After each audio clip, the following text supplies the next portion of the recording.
in San Diego County. I'll be handling the technical aspects of today's webinar. And if you have any questions during this education session, you are welcome to submit a question using the Zoom Q&A function any time during this meeting. You can find the Q&A button on the bottom center of the main Zoom window. Your questions will be answered during the Q&A portion of the meeting. We'll be using closed captioning during the meeting. If you find them distracting or would prefer not to see them, you can adjust your settings by clicking the CC Live Transcript button on the bottom middle of the Zoom window and select Hide Subtitles. And if you're joining on your mobile device and you want to turn off closed captioning, please go to the navigation panel, click Account Management, then Account Settings. And from there, click on the Meeting tab, and under In Meeting, there's an advance and toggle to enable or disable next to closed captioning. So I'm going to give everyone a few moments to make any adjustments while we're getting started. I also want to mention that we're recording today's meeting and it'll be available for viewing on our RSC website. Today's session is the last of 5 planned educational sessions, 1 for each district. This one's been designated for D2 or District 2. But because all our meetings are virtual, all are welcome to attend any session. We're really happy to have you here no matter where you live in the county. Live language interpretation for these meetings is available if requested at least 24 hours in advance. And if you'd like to request live translation, you can call or email our redistricting inbox. Our contact information will be provided during today's presentation. So let me begin by introducing our speakers, both of whom live in District 2. First, I'd like to introduce Commissioner Ken Inman. He's a retired senior executive whose extensive knowledge and expertise in cartography and spatial analytics dovetails well with the IRC's task of redrawing San Diego County supervisorial districts. His expertise includes big data analytics, predictive modeling, digital marketing analytics, geographic information systems, marketing effectiveness measurement, and spatial analytics. He enjoys traveling with his wife, mountain biking, hiking, cooking, and gardening. Welcome, Commissioner Inman. Next, I'd like to introduce Commissioner Jack Russ. After graduating from the U.S. Naval Academy, he served over 20 years on both active and reserve duty in aviation, engineering, and executive officer billets. Concurrently, he was an adjunct professor of economics at San Diego State University for over 30 years. His advanced degrees were in economics, finance, and public policy. He enjoys sailing and working around the home he shares with his wife of 50 years. But most important time is with his family, especially his 6 grandchildren. So we thank the commissioners for their time today and for their service at the San Diego County Independent Redistricting Commission. So without further delay, I'll turn it over to our first speaker, Commissioner Inman. Thank you very much for that introduction, Barbara. On behalf of the San Diego County Independent Redistricting Commission, Commissioner Russ and I would like to welcome you to this educational forum on redistricting in San Diego County. Because this is an educational event and not a public hearing, I need to point out that we are unable at this time to take any public input on maps, district boundaries, or communities of interest. We do want and need your input on those issues, and we will provide information later in the presentation for how you can provide that input. Again, thanks for being here today. Our agenda, here's what we're going to be covering today. First, we're going to talk about what is redistricting. Second, we're going to talk about how the Independent Redistricting Commission was formed, who we are, and what we do. Third, we'll tell you why redistricting matters and why it's important. And finally, we'll tell you how you can participate, because as you will find out, your participation is important to us and to the success of redistricting in San Diego County. Now, before we get started, we wanted to launch a quick poll just to gauge some of your thoughts and understanding of redistricting. So for our first question, on a scale of 0 to 4, how much do you know about redistricting? 0 being you know little to nothing, and 4 being you're an expert on this. I'll give you a few minutes to respond.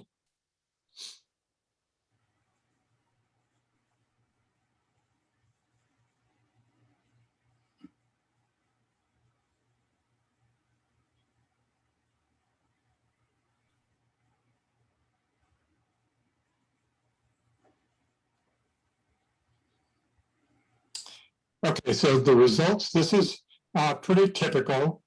People usually know something about redistricting, but we but we very seldom get a lot of experts. So you see most of the people have marked 2.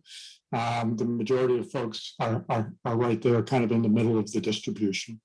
For our next poll question, on a scale of 0 to 4, how important do you think redistricting is?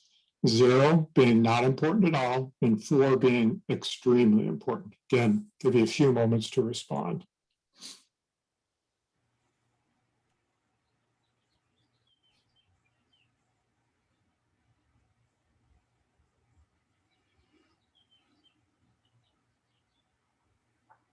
And this is typically what we see. Most people really understand that this is an important process, and it's very important. And so, again, this is the typical scale that we'll see towards the higher end of the range. And so with that, I'll turn it over to Commissioner Russ to share with us what redistricting is. Commissioner Russ? Thank you very much, Commissioner Inman, and thank all of you for being here today. Well, let me tell you what redistricting is. It is the process of redrawing district boundaries for each of our 5 supervisorial, say that 5 times real fast, supervisorial districts, so that each has roughly equivalent populations. That would be about 650,000 individuals per district, since there's about 3.3 million people in the county. Now, we draw new boundaries every 10 years based on federal census data. And as you know, our federal government is required by the Constitution to conduct a census every 10 years when it counts all individuals residing in the US at the location where they live. So counting everyone who lives in our county, our state, our country is important because our Constitution sets population as the basis for sharing political power from the Congress all the way down to local government. So why do we draw new boundaries? Well, a lot changes in 10 years. Think about your own neighborhood and communities and the changes that have happened over the last 10 years. And those changes are happening all over the county. Communities may grow because babies are born, people move into neighborhoods, or they move from one place in the county to another in the county. Communities shrink in population because people die or move out of the county or to another part of the county. So areas where roughly the same number of people become unequal. And these shifts can affect what that community looks like or who was part of it. And with those changes can come changes in communities' priorities, interests, and goals. Now you see on the slide an illustration of this idea. On the left, you see a community with the population equally divided among its districts. Now in the center, you can see how a population can change over time as it experiences the kind of shifts that I just described. And as a result, some of these districts become unbalanced. And the image on the far right shows how redrawing boundaries in a process called redistricting addresses those changes so that they are once again equal in population.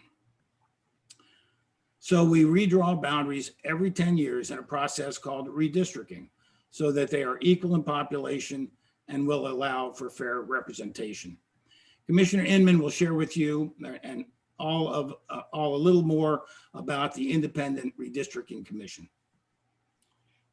So to explain what redistricting is, so you may be wondering who gets to draw the boundaries. Well, the Independent Redistricting Commission, or IRC for short, is responsible for drawing the boundaries for the 5 supervisorial districts in San Diego County. We're a commission of 14 volunteers who were selected from an initial pool of nearly 300 applicants. The initial pool was narrowed by the clerk of the Board of Supervisors to the 60 most qualified applicants. All commissioners completed an application that involved explaining how their experiences and education indicated they met the required qualifications to be a commissioner.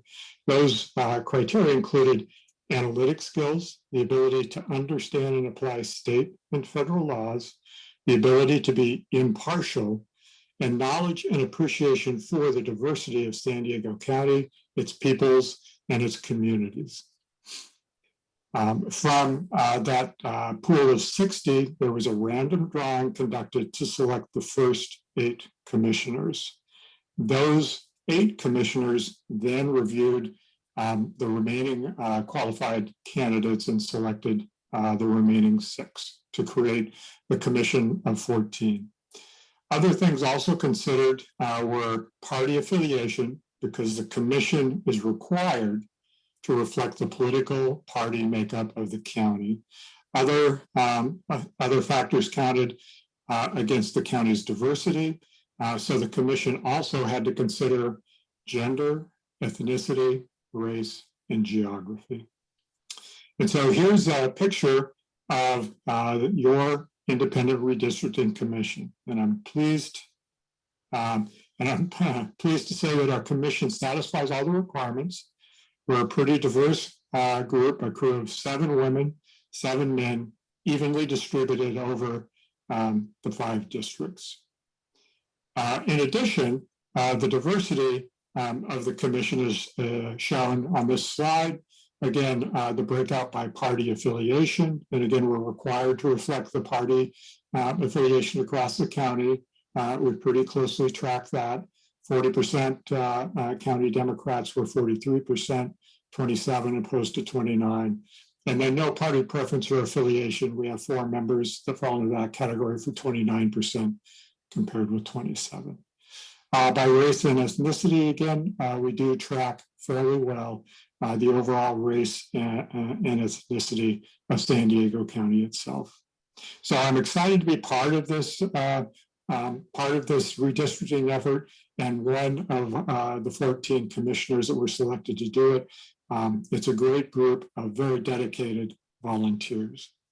Now I'll pass it back to Commissioner Russ to share what makes San Diego County unique in the scene of redistricting.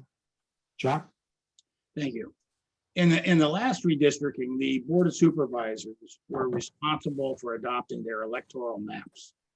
Historically, politicians drew the electoral maps that were used for their elections. And indeed, that is still the case in most of the country. And too often the result is maps that serve political interests rather than the public good, and where gerrymandering is common.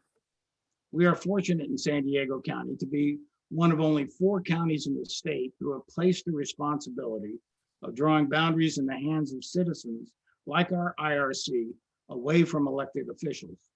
I want to emphasize that we must follow strict nonpartisan criteria, which we will cover in a moment, to ensure that impartiality and fairness are the basis of redrawing district boundaries, as well as upholding the ideal of one person, one vote. These rules will prevent unfair practices such as gerrymandering and should result in fairer maps where citizens can elect someone who will represent them.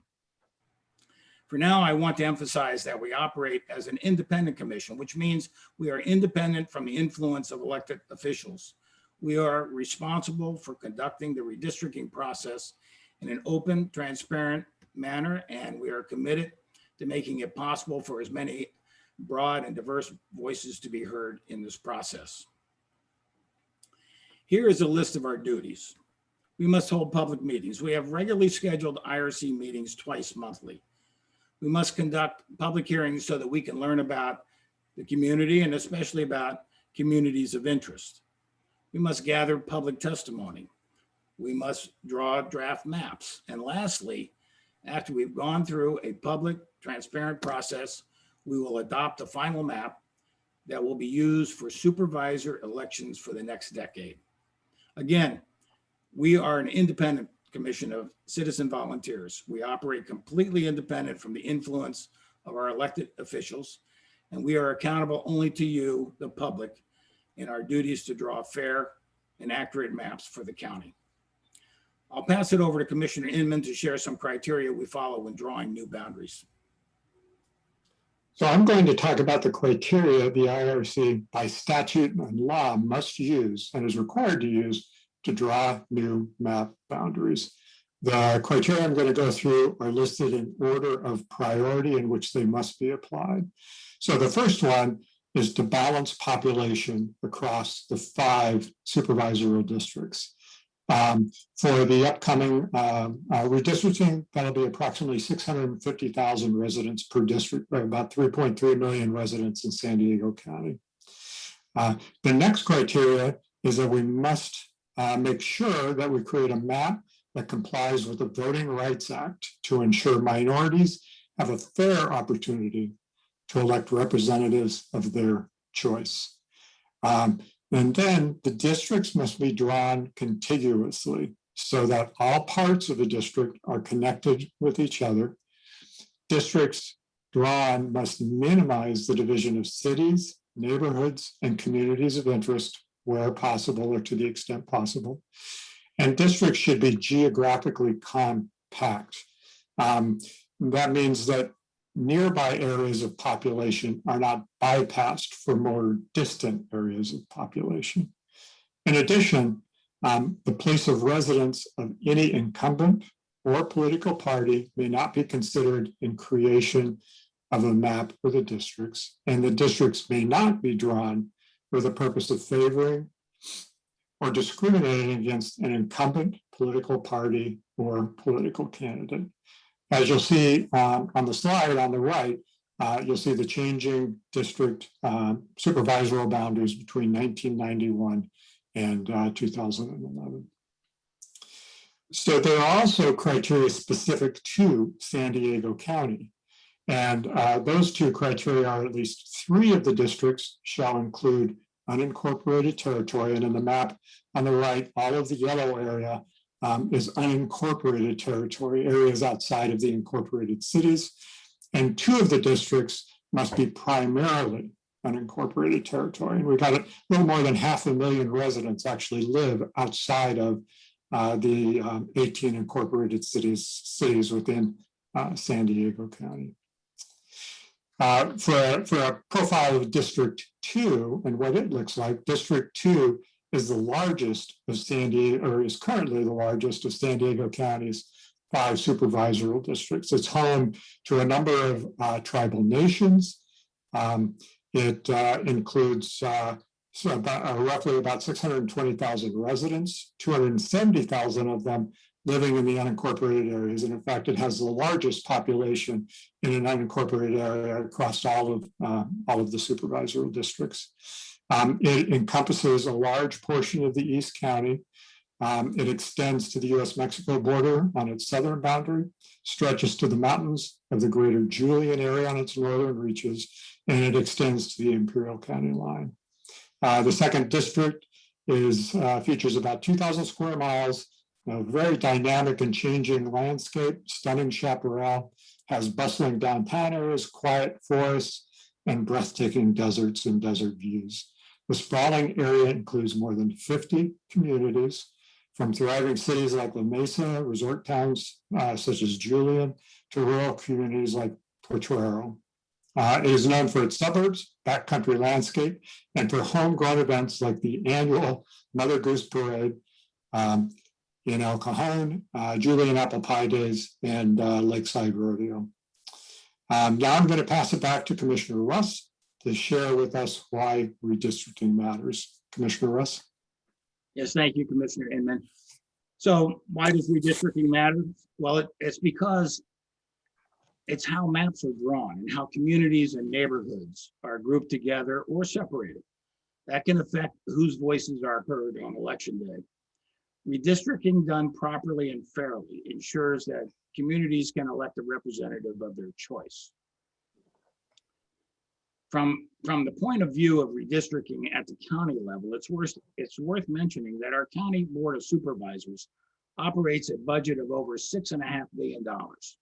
The county is the responsible agency for providing, among other things, public health, like all the services around the COVID-19 response, including the distribution of vaccines, election services, voter registration, roads, parks, libraries, law enforcement, social services like CalFresh and Medi-Cal, jails, public safety. It's a long, long list.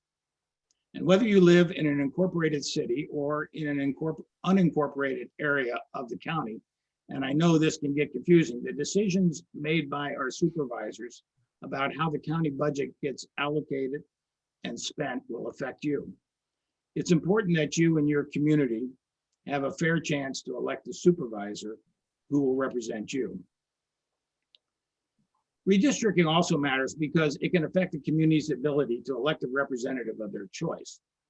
I have a slide that illustrates this point. You can see two diagrams of the same population. In each, they've been divided into 4 equal districts. But in the image on the top, you can see a map where the minority population, which makes up 25% of the entire population, has been separated and thus effectively silenced. The minority population in that scenario is not likely to have a fair shot at electing someone who will represent them. In the bottom image, you will see an alternative scheme, one that keeps this minority population largely intact so that they are now a majority of the population in one district, empowering them to have their voices heard. It's a fair map where one of the 4 districts is a majority minority, which accurately reflects the population. 1 out of 4 residents is a member of that minority. Redistricting can keep people with common interests, identity, language, and history bundled together so that they can effectively advocate for themselves and make their voices heard in local affairs, or it can gerrymander them and silence their voices. Gerrymandering, as you know, is the practice of dividing or arranging election districts in a way that gives one political party an unfair advantage in the elections. Independent redistricting commissions like the one in San Diego County provide a safeguard against gerrymandering and help promote drawing of fairer maps where people can elect representatives of their choice. Commissioner Inman can tell you about the data the IRC will use to draw new boundaries. We've talked about what redistricting is, who is responsible for redistricting, and the criteria used for it. But what about the data? To me, this is one of the most important parts of any exercise, the data. So how will the IRC know what changes in population have taken place so that we can draw the new boundaries, or so that you can provide input on what the new boundaries should look like? Well, first, we'll get the census data. It's the counts from the 2020 census. And these will come to us in a variety of ways that we'll use to understand populations within San Diego County. Second, we'll use public input, information that we gather from you to help us understand communities of interest. So what are communities of interest? We've talked a lot about them. Well, a community of interest, or COI for short, is a population that shares common social or economic interests that should be included within a single district for purposes of effective representation. Communities of interest are not defined by their relationship with political parties, incumbents, or political candidates. Again, a community of interest is one that shares a common social or economic interest. A COI might coalesce around the fact that it shares a common culture or a common language, but there could be many other ways to form a community of interest or to define a COI. For example, a community of interest might be a neighborhood that's adjacent to a shipping port because that community shares common interests pertaining to and dealing with the impacts and effects of having a shipping port as a neighbor. A critical source of information, maybe the most critical source about communities of interest, will necessarily come from you, the public. We need to have people telling us about their COIs, about their communities of interest.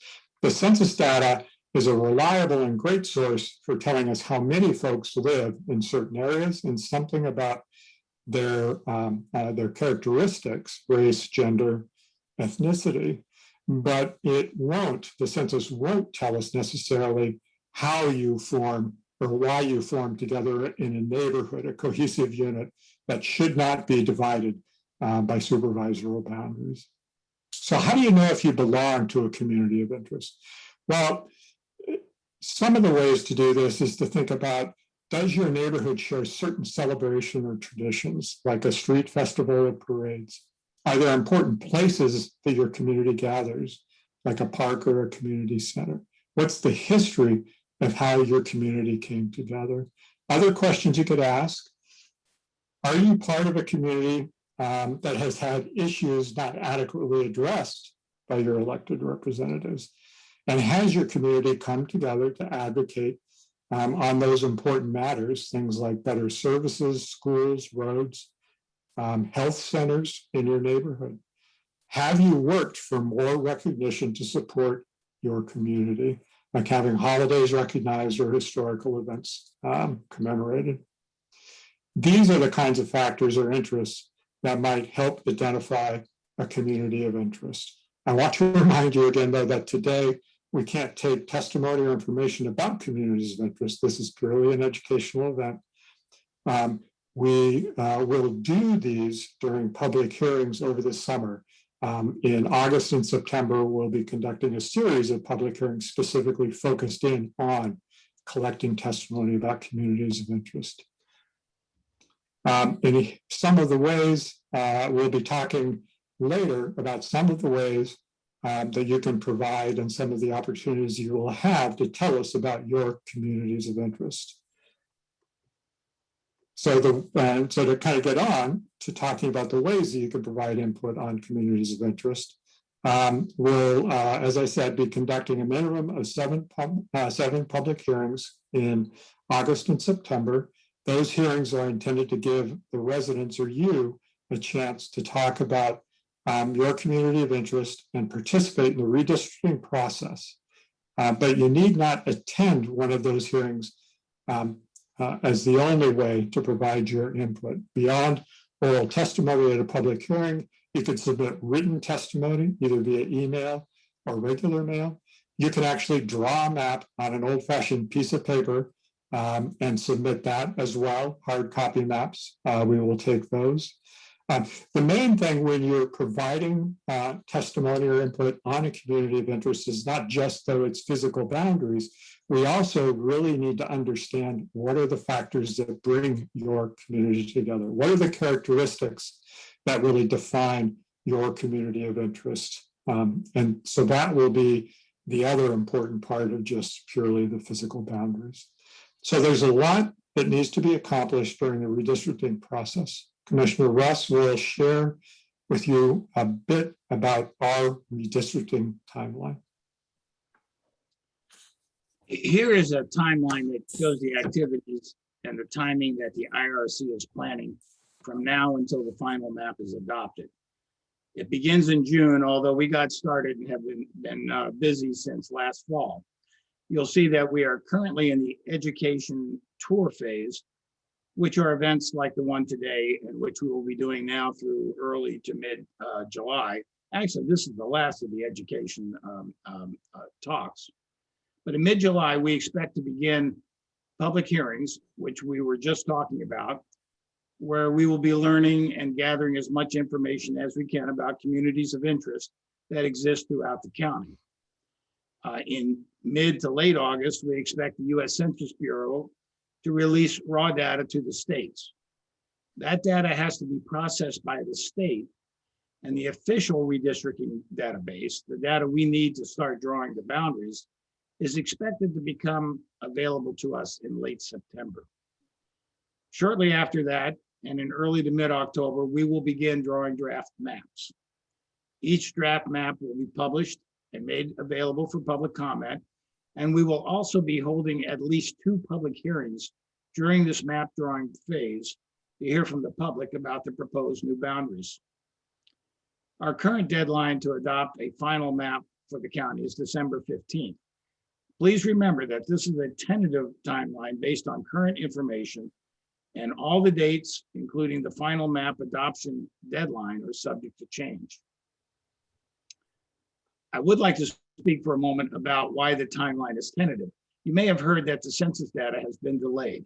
In fact, it has been significantly delayed, affected by a number of things, not least of them the COVID-19 pandemic.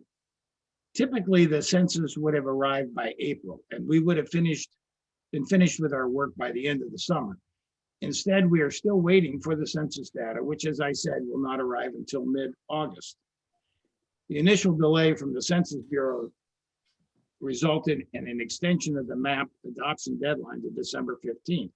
However, there have been further delays, and we don't know if the map adoption deadline will be extended further, so stay tuned.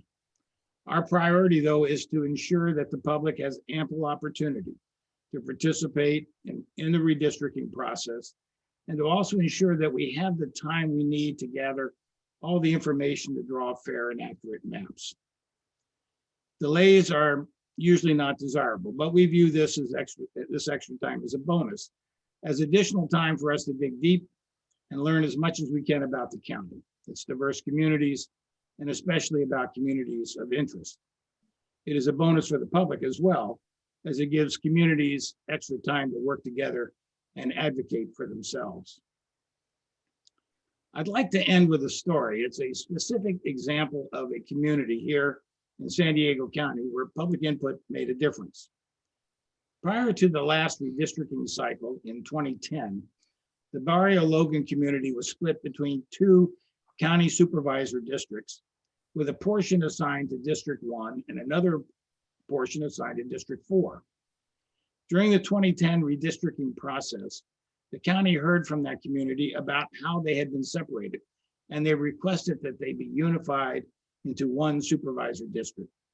So when the map was redrawn, the community of Barrio Logan was restored and assigned wholly to District 1.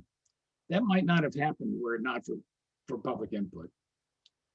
I'll go ahead and let Commissioner Inman share how you can participate in this redistricting process. So as promised at the beginning of this meeting, here are the ways for you to participate in the San Diego County redistricting process. Again, you can attend our meetings. We meet twice a month. Our regular meetings are twice a month on the second and fourth Thursday of every month. You can provide testimony at those meetings. You can provide your comments. Currently, all of our meetings are virtual, and they are, of course, open to the public. All meetings and such, as well as agendas, are published on the IRC website. You can go and view past meetings. You'll be able to view this educational event as it's being recorded and also posted on our website. You can also spread the word to other people. Word of mouth is a great way to let your neighbors, your friends, folks in your community know about this important activity that's going on. Spread the word, tell them to go to our website. You can also invite a commissioner to speak. If you have a club or an organization you think they'd be interested in hearing from us about redistricting, submit a request, and we'll honor as many of those requests as we can by having a commissioner come and speak to your organization. And even if you don't attend a meeting or a presentation or a hearing, you can always submit your comments via email or regular mail to the addresses shown on the slide. And finally, to stay informed about what's going on with San Diego County and with San Diego County redistricting, you can subscribe to our email list to get notifications and information about current activities. And then finally, we have talked about communities of interest. We will soon have a tool up on our website where you can go in and click and see a map and actually draw on this map a digital footprint of your community of interest, as well as provide information and details regarding why you think it's an important community of interest and those characteristics that hold you together. Again, keep checking. And so I'd like to conclude our presentation today. Commissioner Russ and I would really like to thank you for spending some time with us. And on behalf of the IRC, again, thank you very much. We'd like to leave you with a few takeaways. First, redistricting only happens once every 10 years. Residents of San Diego County right now have a once-in-a-decade opportunity to engage in the redistricting process. Don't miss your chance to help us draw the maps that we'll be using for the next decade. Commissioner Russ? Yeah, we are committed to drawing fair and accurate maps for the 5 supervisorial districts to ensure that you have a fair chance to elect a supervisor who represents you. We are also committed to making it possible to hear from as broad and diverse a population from all corners of the county. So let us know how we can make this happen. We cannot do this work without your input. So please help us do the best job we can for you. Thanks for being here. If you would like to contact the IRC, please reach out via email, phone, or through our website. We want and need to hear from you. Thank you very much. Thank you. Thank you, commissioners, for doing such a superb job on illustrating the complexities of this entire process. So now we're going to move into the question and answer portion of our meeting. We've received some questions from our attendees throughout the course of the presentation, and I'm going to read them to you all, and then commissioners, you can jump in and decide how you'd like to answer. So let's see, I'll start with the first one. So there's a request to please show slide 9 again on the commissioners selected. So the team is bringing that up right now. So this is the slide that shows our commissioners. And as a follow-up to that, there's a question about whether there's going to be a copy of this presentation or a recording on our website. And it will be posted on our website, both the video, so you can look at the video if you need any information. Thank you, team. So commissioners, would you share why you volunteered to serve on the IRC? You go first, Ken. Okay, sure. You go. I mean, for me, it was just a great opportunity to actually apply some of the things that I did in my professional life to help my neighborhood and the community in general. I mean, my background was analytics, particularly spatial analytics. Redistricting has always been part of something that I like to look at, paid attention to over the last 20-ish years or so. And so it was just a great opportunity for me to actually become involved in the process. So that's why I volunteered, and I was lucky enough to get selected. Thank you, Commissioner Inman. Commissioner Russ. Well, you know, as you mentioned in our introduction, I taught as an adjunct professor of economics at San Diego State for 30 years, and demographics is a big part of economics. You know, the study of populations of people groups, because they are consumers, they're producers, and so I've always been very, very interested in demographics. So demographics of through the ages, it's an extremely interesting topic, and so I was drawn to that quite a bit, and also just to find out a little bit more about our county. I mean, I've lived here well since Navy days, about 50 years, and so I like our county. I wanted to find out a bit more about it, and I have.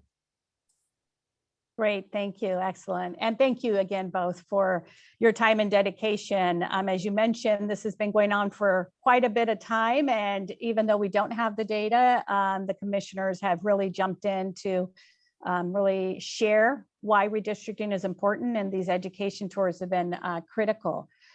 So we have a question.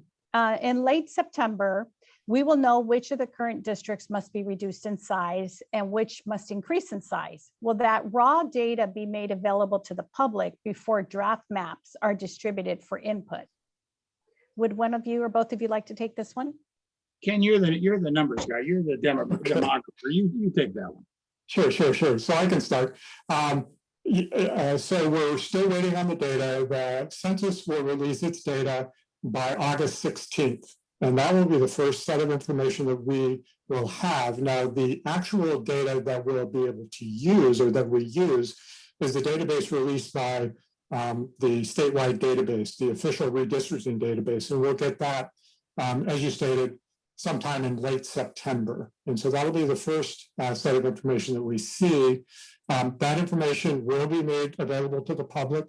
The same data that we're using will be up and available for you to see as well.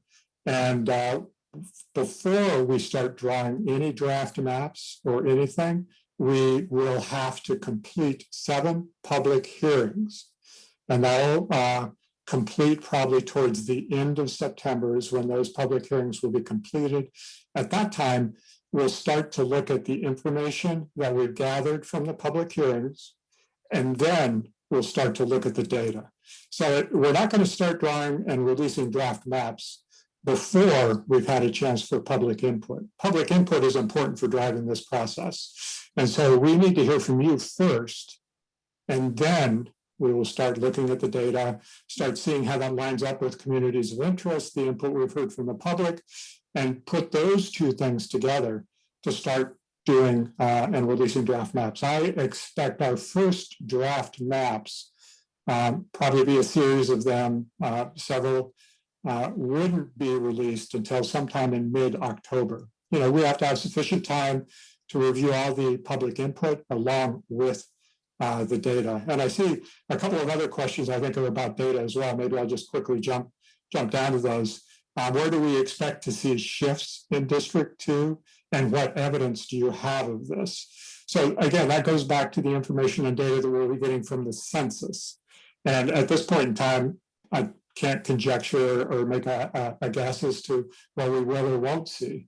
A lot of the shifts that we'll be looking for potentially would be based on public input, communities of interest, maybe that exist now in District 2 that people will tell us about, and we'll take that into account along with the census data that we get in doing that. And so the evidence clearly is going to be fact-based, based on data that we get and the communities of interest that we receive. So I hope that answers the questions. Jack, do you have anything to add to that? Or?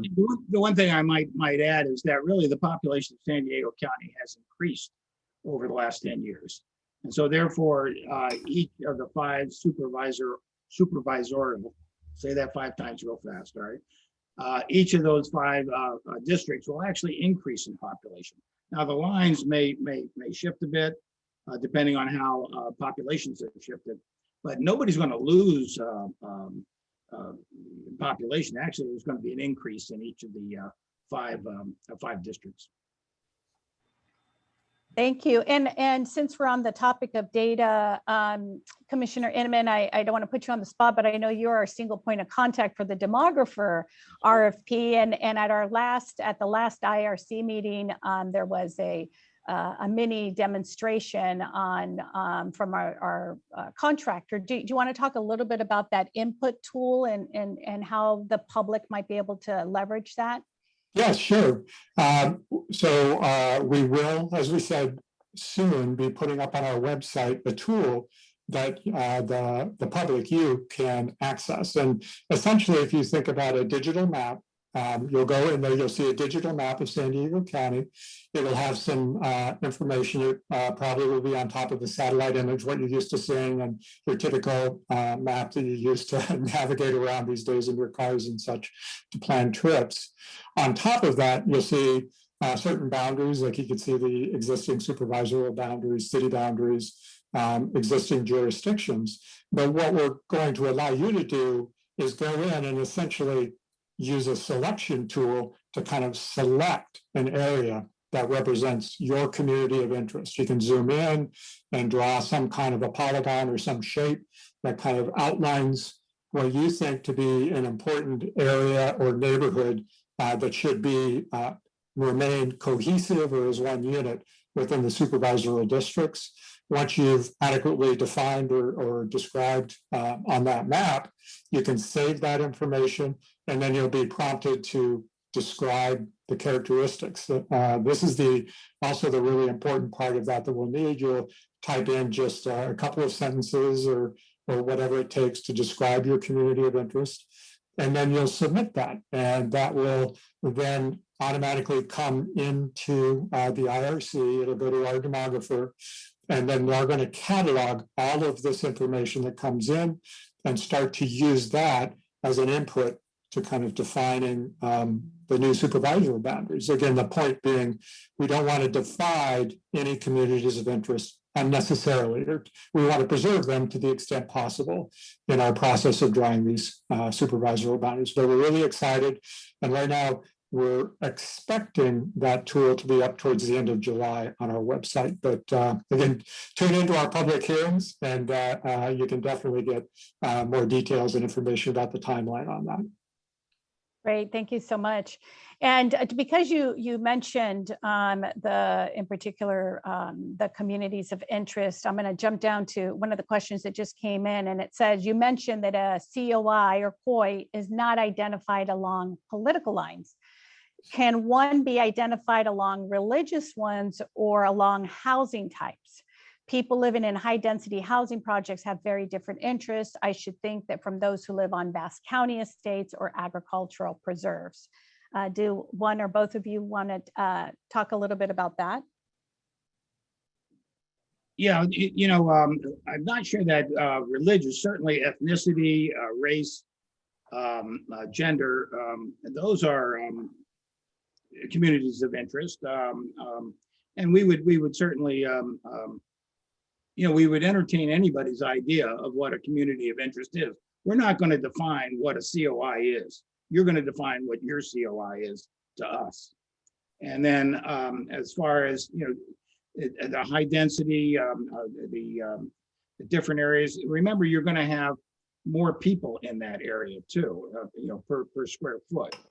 So yeah, those are definitely, those would definitely be considerations, I think, but they obviously would not be the only considerations. Correct. And when we look at just looking real quick here back at the definition of COIs, you're absolutely correct, Commissioner. Characteristics that unify your community can define a community of interest. So you're absolutely correct. That those characteristics are not defined by the IRC, but rather by the community. Commissioner Inman, did you want to add anything else? I think you captured it. Again, it's culture, common language, things that bring your community together. And clearly religion brings a community together. Social events, I know not exactly community of interest, but athletics, sports, and things like that. Our local little leagues and things like that actually brought our community together in certain ways. But social or economic interests are the main things that drive communities of interest. Yes, absolutely. I want to read a comment from one of our attendees. Thank you for your efforts to provide fair representation. So kudos to the commissioners and to both of you. That's a very nice comment. Thank you. And there's a question on how are you increasing awareness of redistricting to increase public awareness, participation, and engagement?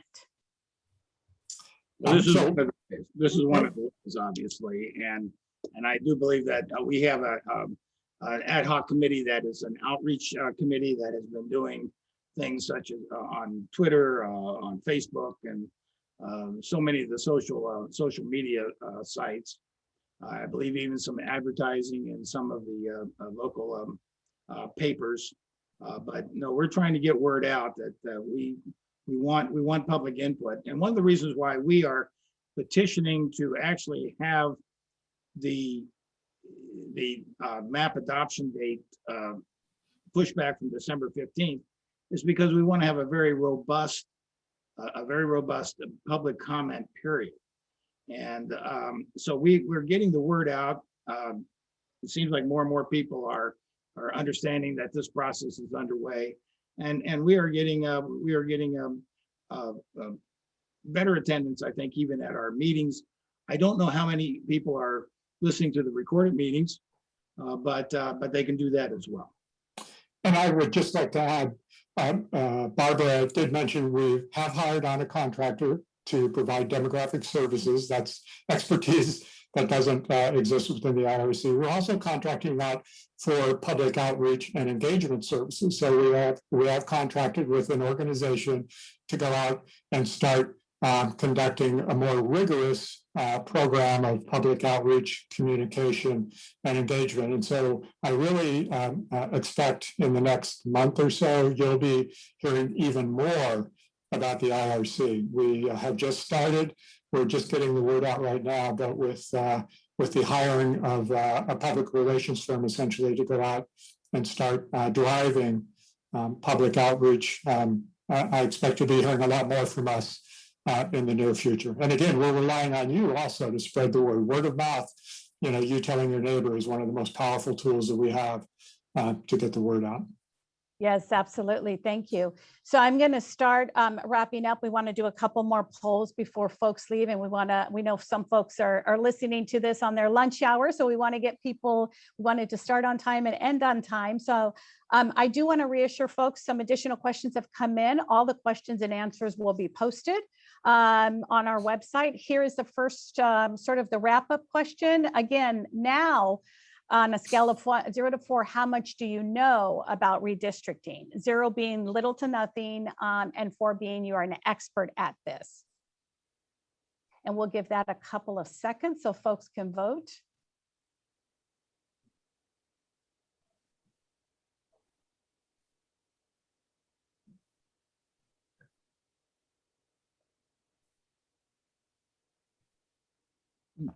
Oh, look at that.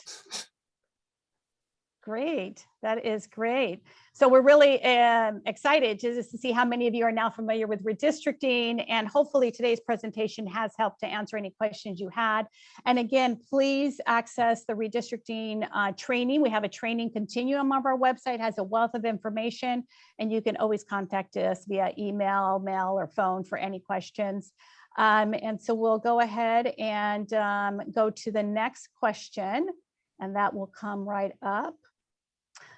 Importance of redistricting. So now on a scale of 0 to 4, how important do you now think redistricting is? 0 being not important at all, and 4 being extremely important.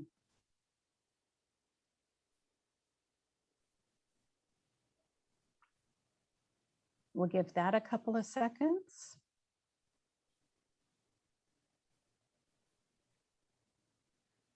Oh, Wow, great. look at that. That is great. That's Good. great. So really excited to see, and compared to that baseline we did earlier, it seems many of you now understand the importance and the value. So we'd like to make sure that we encourage you to review any of the resources described, and we really appreciate all of your feedback. You know, I did want to mention a comment that came in, because I think this is a real important one before we wrap up. There was a question about, and this is something I know that's very unique and special to District 2, but several of the rural communities do not have internet access good enough to attend virtual meetings. How is that being addressed? Would either of you like to talk a little bit about that? I know that we've mentioned in our meetings, you know, the phone call-in option. Any other thoughts that you'd like to bring up? Yeah, the one thing, and I can appreciate that, but I would hope that, I don't know if county libraries, if that they might have better access there. And of course, they may not be able to go to the library at the time of the meeting, but the meetings are recorded, you know, so they can go back and listen to the meeting after the fact. But yeah, I think even when we get, actually, I think this is a great way to reach the public, probably even a better way than on-site in person. And I believe that when we do finally get together on site, we're going to have it as hybrid. We'll have it both people on site and continue to do this online as well. I would just also encourage people in East County, if you're having difficulties, let us know. Send us an email, give us a call, write us a letter. You know, there are things that we can do, but we just need to know if you're having difficulty. Also, when we do public hearings, there potentially could, as Commissioner Russ said, there's a potential for on-site. And clearly, East County is an area where potentially we would want to schedule an in-person meeting just to give people the opportunity to come physically into a meeting, an organization, to provide oral testimony. But we do need to hear from you if you think that's important, and why and where it would make sense to schedule these. As we work with our public relations firm, the organization that we brought on to start scheduling these public hearings, that's going to be one of the first questions. Where do we do them? And when? And so if you have thoughts on that, please let us know, and we'll take it into consideration. Yeah, absolutely. I know I kind of went back to that question, but you know, it is something that's very important, especially in District 2. E-comments is one way also that, you know, you can make your voice heard, sharing with the commissioners, and also making sure that you submit any comment or are able to call into the meetings, because that way the public outreach and engagement contractor and the full commission can hear suggestions and ideas, as both Commissioner Russ and Commissioner Inman mentioned. This really is about ensuring that everyone has access and meeting community where they are, and having those public hearings be in each of these districts. So with that, we will begin to wrap up. And I want to thank both of you, commissioners, for your wonderful time and your wonderful information. Again, the feedback for our community is important in helping us to really determine how to continue tailoring these presentations. And if you have any questions or comments, please email us at redistricting@sdcounty.ca.gov. And I believe we have one more slide coming up. And it's just going to be showing our regular IRC meeting updates. We invite you all. The next one is next Thursday at 2 p.m. And then July 22nd is a 5:30 p.m. We alternate. But if you visit our website or call us or email us, we're happy also to go over any additional information that you need. And so with that, Commissioners Inman and Russ, thank you so much for your time. For the team behind the scenes, thank you for your time. But more importantly, attendees, all of you who attended today and made the time to listen and ask your questions, we appreciate you. Thank you very much and have a wonderful rest of your day. Goodbye.